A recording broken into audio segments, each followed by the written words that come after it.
Okay, so Randy was trying hard to get this thing running, but he had to stop working on it when he got ill, which would be about 2015, 2014, and he couldn't get it done before he passed away. So I inherited it, and I've got it running. It still needs a lot of work, obviously, but check it out.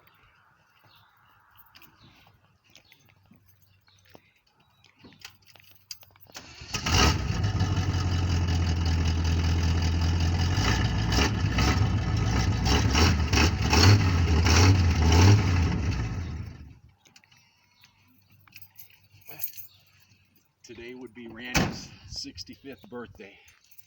I got it back today. Poetic, isn't it? Love you.